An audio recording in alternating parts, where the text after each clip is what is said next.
to put together some planters for the summer, and I picked out a few choice annuals here at the farm. And so today I think we'll start with a sunny planter. So always know if you're creating your own planters what your sunlight conditions are. So you're putting the appropriate plants into your containers. So I'm starting with the sun container today. So I've got a geranium here, nice height, beautiful bright color.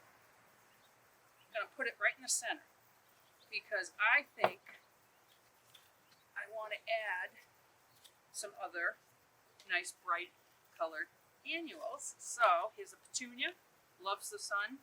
We'll go to a part sun as well. We got a nice little petunia in there. We've got some, this is a verbena, which is also a very good sun-loving annual. And I'm going to add that in as well.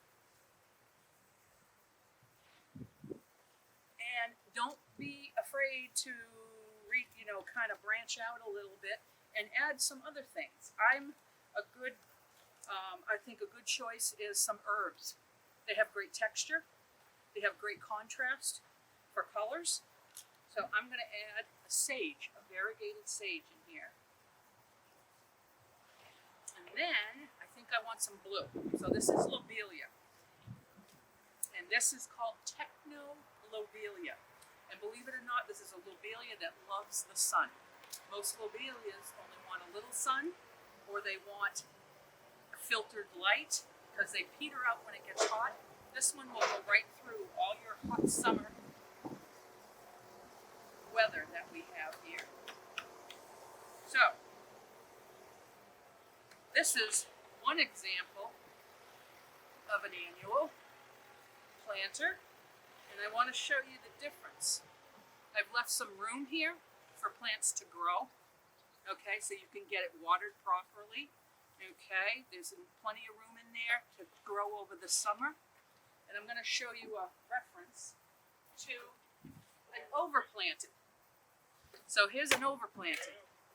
There's no room here for these plants to grow, and we still have all the rest of spring and summer to go.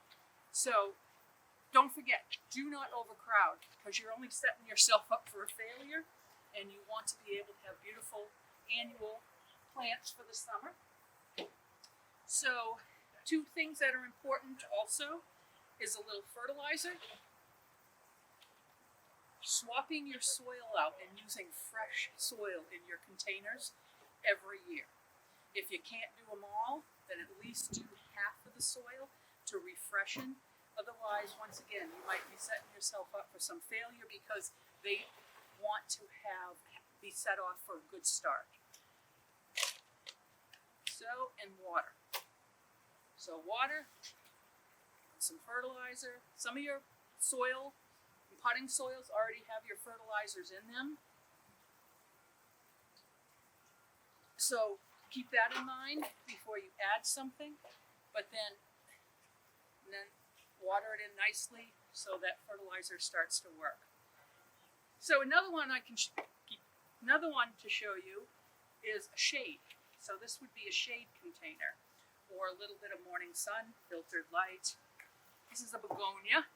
Beautiful cascading begonia that I've chosen here. I'm going to stick towards the back. Coleus, another part sun lover as well. I'm going to add him in.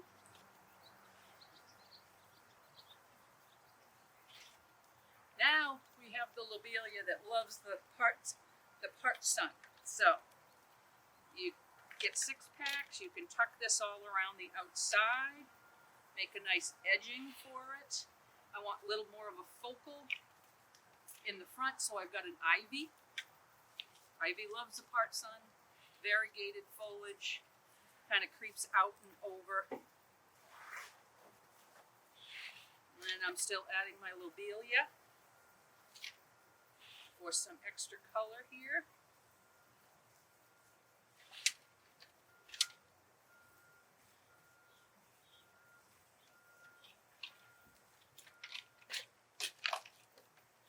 A little more soil.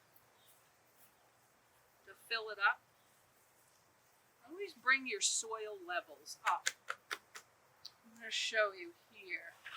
Always bring your soil levels up to about a ½ inch from the top, because you don't want your plants to have to grow up before they can grow out and over. So always fill up your pots. Okay, now here we have a part sun. There's a part sun container. Come on. How about a hanger? Want a hanger to hang on your porch? Or this is a good. Some places around, we here at the farm grow these multi-containers. There's 3 different plants growing in this one container. Great bang for your buck. And it's an instant hanger for you, or an instant container. I'm just going to take this whole pot without separating it and put it into a hanger. Fill it up with a little soil. Should have my fertilizer. Add a little fertilizer. Now this is a sunny container. It has 3 different plants in it. It has an osteospermum, which is an African daisy, has some verbena, and also some of the little petunias, million bells. In a couple of weeks, this will fill out. Another month, it'll be out over the edges and starting to flow down. That's a quick instant container for you folks that don't have enough time in your life, like a lot of us. So that's an easy container. So 2 things to remember is always have drainage in the bottom of your pots that you're planting in. Make sure you know your light conditions, and always water and feed your plants, just like it was for you. Plants need food too.